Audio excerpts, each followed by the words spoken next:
Chapter 30. On a beautiful fall day, a day of similar Indian summer to that which had seen their love declared the year before, Martin read his love cycle to Ruth. It was in the afternoon, and, as before, they had ridden out to their favorite knoll in the hills. Now and again she had interrupted his reading with exclamations of pleasure, and now, as he laid the last sheet of manuscript with its fellows, he wanted her judgment. She delayed to speak, and at last she spoke haltingly, hesitating to frame in words the harshness of her thought. "I think they are beautiful, very beautiful," she said, "but you can't sell them, can you? You see what I mean," she said, almost pleaded. "This writing of yours is not practical. Something is the matter, maybe it is with the market, that prevents you from earning a living by it. And please, dear, don't misunderstand me. I am flattered and made proud, and all that. I could not be a true woman were it otherwise, that you should write these poems to me. But they do not make our marriage possible. Don't you see, Martin? Don't think me mercenary. It is love, the thought of our future, with which I am burdened. A whole year has gone by since we learned we loved each other, and our wedding day is no nearer. Don't think me immodest in thus talking about our wedding, for really I have my heart, all that I am, at stake. Why don't you try to get work on a newspaper, if you are so bound up in your writing? Why not become a reporter, for a while at least?" "It would spoil my style," was his answer, in a low, monotonous voice. "You have no idea how I've worked for style." "But those storiettes," she argued, "you called them hack work. You wrote many of them. Didn't they spoil your style?" "No, the cases are different. The storiettes were ground out, jaded, at the end of a long day of application to style. But a reporter's work is all hack from morning till night, is the one paramount thing of life. And it is a whirlwind life, the life of the moment, with neither past nor future, and certainly without thought of any style but reportorial style, and that certainly is not literature. To become a reporter now, just as my style is taking form, crystallizing, would be to commit literary suicide. As it is, every storiette, every word of every storiette, was a violation of my self-respect, of my respect for beauty. I tell you, it was sickening. I was guilty of sin. And I was secretly glad when the markets failed, even if my clothes did go into pawn. But the joy of writing the love cycle, the creative joy in its noblest form, that was compensation for everything." Martin did not know that Ruth was unsympathetic concerning the creative joy. She used the phrase. It was on her lips he had first heard it. She had read about it, studied about it, in the university in the course of earning her bachelorship of arts. But she was not original, not creative, and all manifestations of culture on her part were but harpings of the harpings of others. "May not the editor have been right in his revision of your sea lyrics?" she questioned. "Remember, an editor must have proved qualifications, or else he would not be an editor." "That's in line with the persistence of the established," he rejoined, his heat against the editor folk getting the better of him. "What is not only right, but is the best possible. The existence of anything is sufficient vindication of its fitness to exist. To exist, mark you, as the average person unconsciously believes, not merely in present conditions, but in all conditions.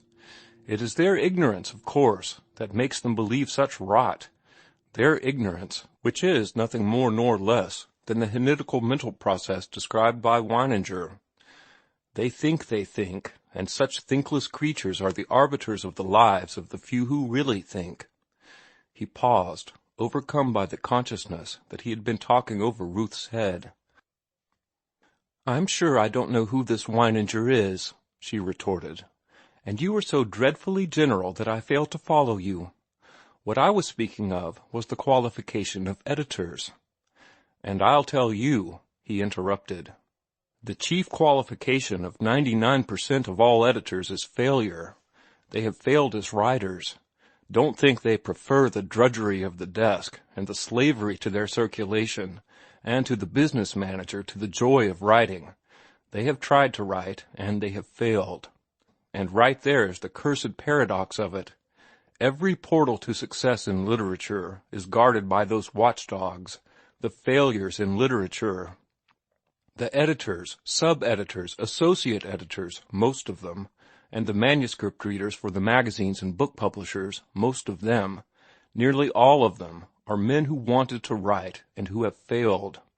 And yet they, of all creatures under the sun the most unfit, are the very creatures who decide what shall and what shall not find its way into print. They, who have proved themselves not original, who have demonstrated that they lack the divine fire, sit in judgment upon originality and genius.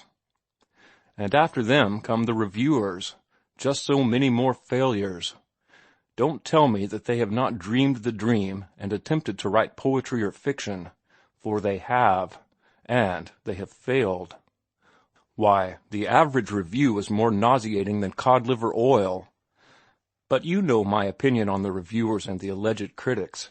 There are great critics, but they are rare as comets. If I fail as a writer, I have proved for the career of editorship.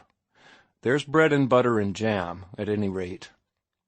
Ruth's mind was quick, and her disapproval of her lover's views was buttressed by the contradiction she found in his contention.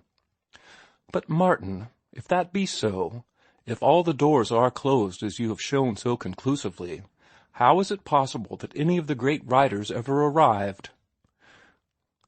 They arrived by achieving the impossible, he answered.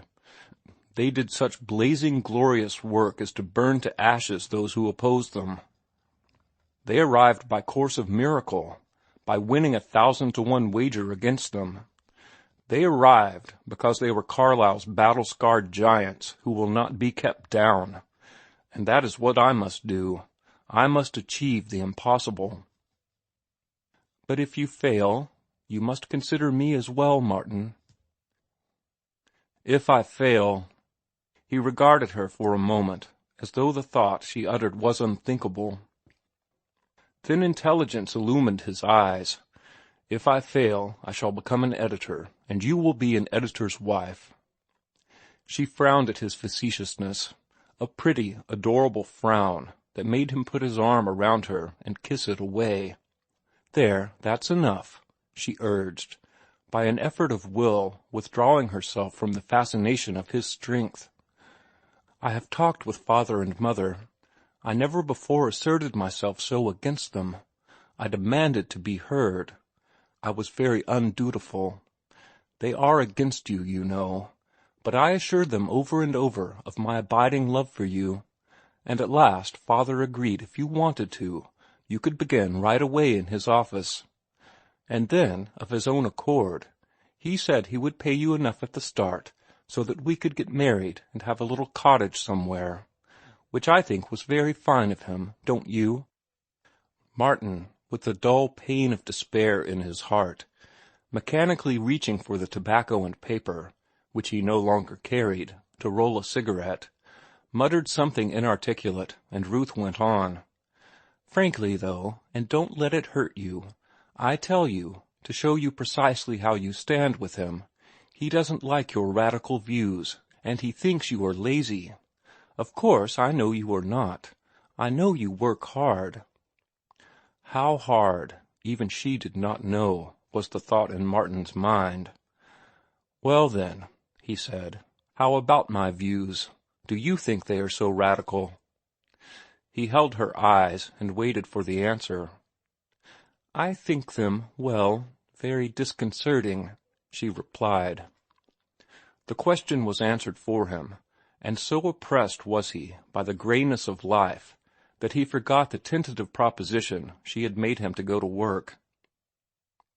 And she, having gone as far as she dared, was willing to wait the answer till she should bring the question up again. She had not long to wait. Martin had a question of his own to propound to her. He wanted to ascertain the measure of her faith in him, and within the week each was answered. Martin precipitated it by reading to her his The Shame of the Sun. "Why don't you become a reporter?" she asked when he had finished. "You love writing so, and I am sure you would succeed. You could rise in journalism and make a name for yourself. There are a great number of special correspondents. Their salaries are large, and their field is the world. They are sent everywhere, to the heart of Africa like Stanley, or to interview the Pope, or to explore unknown Tibet." "Then you don't like my essay," he rejoined. "You believe that I have some show in journalism, but not in literature." No, I do like it. It reads well. But I am afraid it's over the heads of your readers. At least it is over mine. It sounds beautiful, but I don't understand it. Your scientific slang is beyond me. You are an extremist, you know, dear, and what may be intelligible to you may not be intelligible to the rest of us. "I imagine it's the philosophic slang that bothers you," was all he could say. He was flaming from the fresh reading of the ripest thought he had expressed, and her verdict stunned him. "No matter how poorly it is done," he persisted, "don't you see anything in it? In the thought of it, I mean." She shook her head. "No, it is so different from anything I have read. I read Maeterlinck and understood him." "His mysticism, you understand that?" Martin flashed out.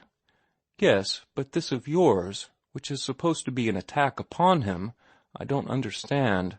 Of course, if originality counts—" He stopped her with an impatient gesture that was not followed by speech. He became suddenly aware that she was speaking, and that she had been speaking for some time. "After all, your writing has been a toy to you," she was saying. "Surely you have played with it long enough. It is time to take up life seriously, our life, Martin. Hitherto you have lived solely your own." "You want me to go to work?" he asked. "Yes, father has offered." "I understand that," he broke in. "But what I want to know is whether or not you have lost faith in me." She pressed his hand mutely, her eyes dim. "In your writing, dear," she admitted in a half-whisper. "You've read lots of my stuff," he went on brutally. "What do you think of it? Is it utterly hopeless? How does it compare with other men's work?" "But they sell theirs, and you don't." "That doesn't answer my question. Do you think that literature is not at all my vocation?" "Then I will answer." She steeled herself to do it. "I don't think that you were made to write. Forgive me, dear. You compel me to say it, and you know I know more about literature than you do." "Yes, you are a bachelor of arts," he said meditatively. "And you ought to know." "But there is more to be said," he continued, after a pause painful to both. "I know that I have it in me. No one knows that so well as I. I know I shall succeed. I will not be kept down. I am afire with what I have to say in verse and fiction and essay. I do not ask you to have faith in that, though. I do not ask you to have faith in me, nor in my writing. What I do ask of you is to love me and have faith in love. A year ago I begged for 2 years. One of those years is yet to run, and I do believe, upon my honor and my soul, that before that year is run I shall have succeeded. You remember what you told me long ago, that I must serve my apprenticeship to writing. Well, I have served it. I have crammed it and telescoped it. With you at the end awaiting me, I have never shirked. Do you know, I have forgotten what it is to fall peacefully asleep. A few million years ago I knew what it was to sleep my fill, and to awake naturally from very glut of sleep. I am awakened always by an alarm clock. If I fall asleep early or late, I set the alarm accordingly. And this, and the putting out of the lamp, are my last conscious actions. When I begin to feel drowsy, I change the heavy book I am reading for a lighter one, and when I doze over that, I beat my head with my knuckles in order to drive away sleep. Somewhere I read of a man who was afraid to sleep. Kipling wrote the story.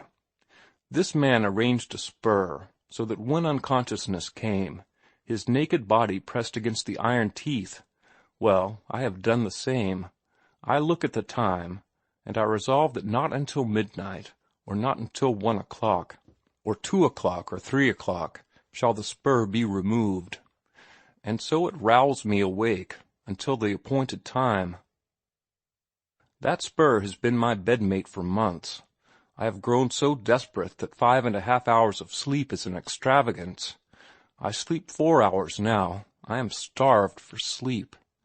There are times when I am light-headed from want of sleep, times when death, with its rest and sleep, is a positive lure to me, times when I am haunted by Longfellow's lines. The sea is still and deep. All things within its bosom sleep. A single step, and all is o'er. A plunge, a bubble, and no more. Of course, this is sheer nonsense. It comes from nervousness, from an overwrought mind. But the point is, why have I done this? For you. To shorten my apprenticeship. To compel success to hasten. And my apprenticeship is now served. I know my equipment. I swear that I learn more each month than the average college man learns in a year. I know it, I tell you. But were my need for you to understand not so desperate, I should not tell you. It is not boasting. I measure the results by the books. Your brothers today are ignorant barbarians compared with me and the knowledge I have wrung from the books in the hours they were sleeping. Long ago I wanted to be famous. I care little for fame now. What I want is you. I am more hungry for you than for food, or clothing, or recognition. I have dreamed of laying my head on your breast and sleeping an eon or so, and the dream will come true ere another year is gone. His power beat against her, wave upon wave, and in the moment his will opposed her most, she felt herself most strongly drawn toward him. The strength that had always poured out from him to her was now flowering in his impassioned voice, his flashing eyes, and the vigor of life and intellect surging in him. And in that moment, and for the moment, she was aware of a rift that showed in her certitude, a rift through which she caught sight of the real Martin Eden, splendid and invincible. And as animal trainers have their moments of doubt, so she, for the instant, seemed to doubt her power to tame this wild spirit of a man. And another thing, he swept on. You love me, but why do you love me? The thing in me that compels me to write is the very thing that draws your love. You love me because I am somehow different from the men you have known and might have loved. I was not made for the desk and counting-house, for petty business squabbling and legal jangling. Make me do such things, make me like those other men, doing the work they do, breathing the air they breathe, developing the point of view they have developed, and you have destroyed the difference, destroyed me, destroyed the thing you love. My desire to write is the most vital thing in me. Had I been a mere clod, neither would I have desired to write, nor would you have desired me for a husband. But you forget, she interrupted, the quick surface of her mind glimpsing a parallel. There have been eccentric inventors, starving their families while they sought such chimeras as perpetual motion. Doubtless their wives loved them, and suffered with them and for them, not because of, but in spite of their infatuation for perpetual motion. True, was the reply. But there have been inventors who were not eccentric, and who starved while they sought to invent practical things, and sometimes, it is recorded, they succeeded. Certainly I do not seek any impossibilities."